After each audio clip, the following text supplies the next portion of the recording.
Right, another quick video because I don't really need to say much about this, but I'm here calling out the mainstream media tosspots for medical discrimination they're all now openly promoting. As most will know, government wet wipe and certified snivelling shitweasel Grant Shapps will be announcing that fully vaccinated people will be able to skip their home and hotel quarantines, which I have to say is more like a prison camp than a hotel stay, while those who are not vaccinated will be locked up like walking biohazards despite showing no symptoms or even a positive test.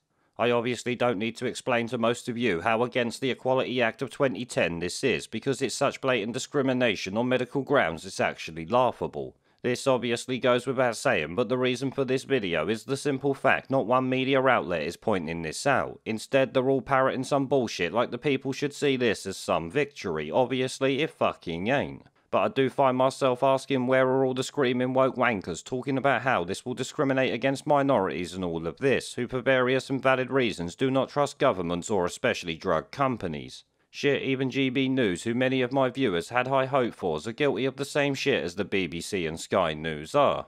They tweeted out earlier essentially promoting this lunacy and asking if you will book holidays once you fall in line with government policy. Not once did they point out how wrong this all is or the fact it leads to a two-tier medical society before you even get into the contradictory bullshit this policy exposes from the idiots in government. The corrupt and worthless media in this country have exposed themselves here yet again though in my opinion, adding to the 100 other times they have done it in the past year alone. As I've said before, there are international agreements against this sort of shit outside of the Equality Act 2010, like the Parliamentary Assembly for the Council of Europe's Resolution 2361 of January 2021. That states no coercion, no social penalties or forced vaccination should be put on by any country.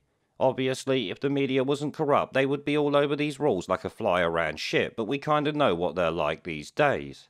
Instead, they ignore it despite us being founding members of these bodies, so the rulings are actually binding on our government. Thankfully though, I expect people will take the government to court over this policy, which will win if the government doesn't change its laws or ditch it before the courts ask them to provide evidence for the reasons of needing these laws in the first place. As far as I know, every court case in the past 18 months against government rules has lost not because the government has won the case, but because the government changed the policy to make the court case essentially worthless before they had to provide evidence for the shit that they are doing.